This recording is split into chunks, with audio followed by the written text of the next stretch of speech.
Let's talk about omega-3s. Let's talk about you and me. Let's talk about tuna, flaxseed, chia, salmon, and sardines. Let's talk about omega-3s, ladies and gentlemen.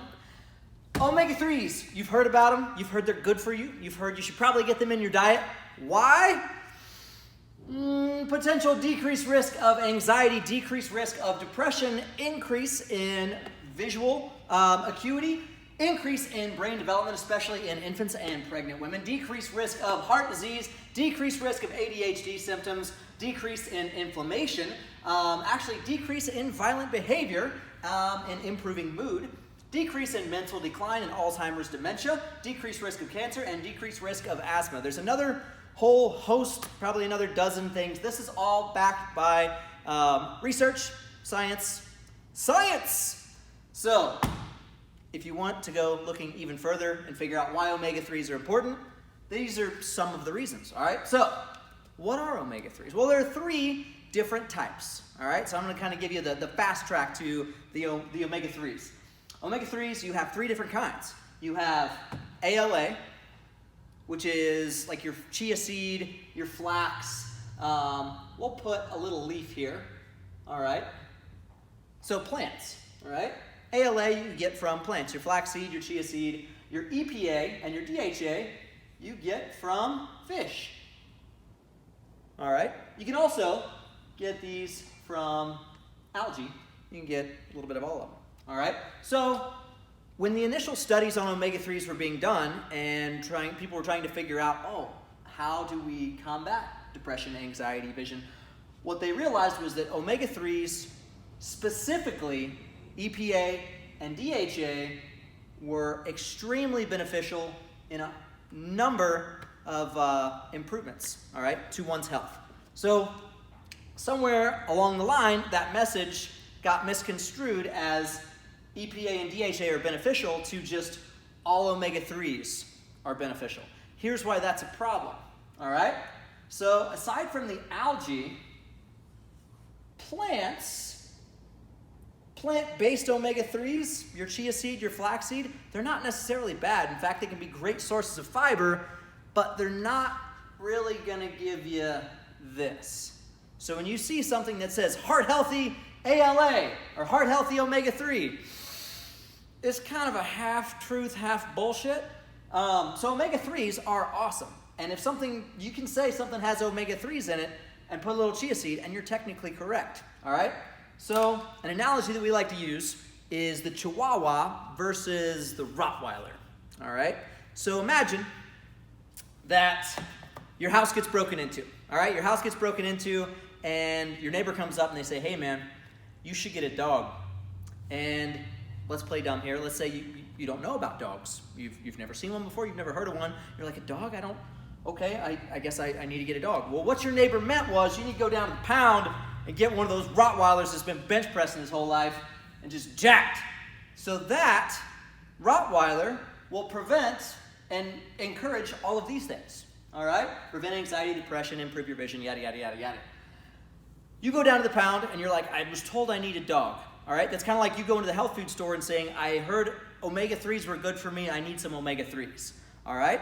Now, if you were to tell that person exactly what you're looking for, maybe, hey, I'm looking to decrease inflammation, maybe I have a son or daughter myself with ADHD symptoms, and specifically, I need some omega-3s, they'd say, what you need is some EPA and DHA, I'm going to steer you in the right direction.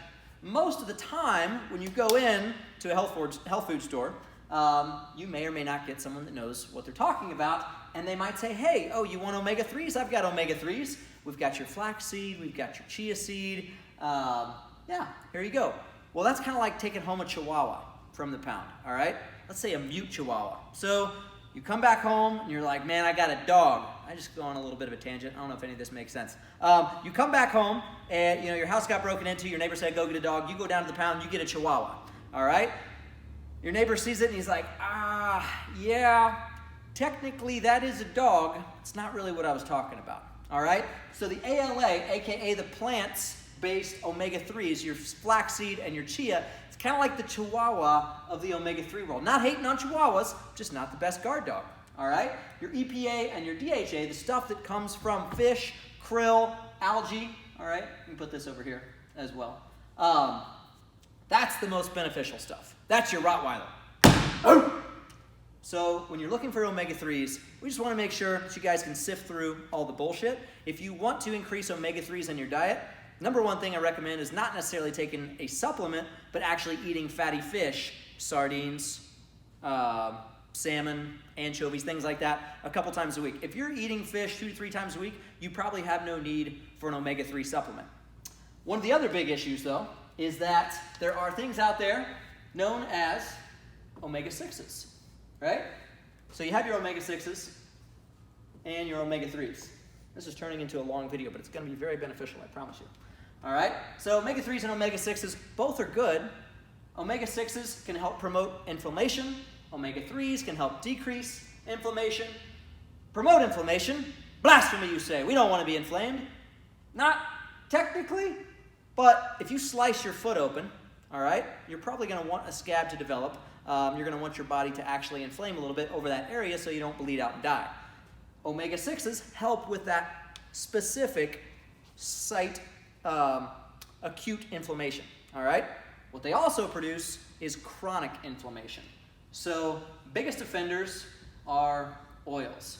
Your processed seed oils. We've already talked about this in a previous episode. So your canola oils, grapeseed oils, cottonseed oils, very highly processed crap, peanut oils, things like that. Pretty much every oil that's used to cook with, around 90% of the fast food chains around America, according to a statistic I just made up. But yeah, you'd be hard-pressed to find a fast food business that does not use a very highly inflammatory omega-6 oil. All right? Omega-3s, you can find these things in grass-fed beef, in fatty fish, in algae. Spell that right? So, why grass-fed beef? Not corn-fed? Well, strange things happen when cows eat what they're supposed to eat. They actually become more nutritious when you eat them. Funny how that works, right?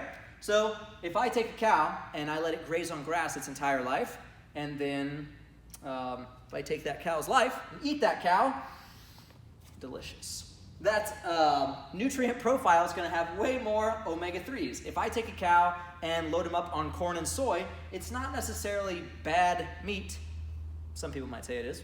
But it just doesn't have the omega-3 profile. So something you want to be maybe cautious of if you're looking to get some of these benefits. If you are eating a decent amount of beef and it's not organic and grass-fed, make sure that you're getting some fatty fish a few times a week. Or go after a supplement. So some of the supplements we've researched and are pretty fond of. Nordic Naturals is a big one. Love that one. Carlson's, great. The Onnit krill oil seems to be really good. The Carlson's, Barleans, Nordic Naturals, all right, all good things. Look for something that's sustainable, all right. Just some random fish oil sitting on the shelf at your random grocery store may not be the best choice for you if you're looking for optimizing your omega-3s.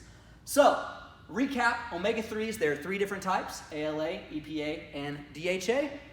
Look for the ones from fish, preferably sustainable. And yeah, if you would like to improve any of these symptoms right there, maybe start implementing some of these in your diet. And if you're already doing that, then why'd you watch this video? Thanks for watching, folks.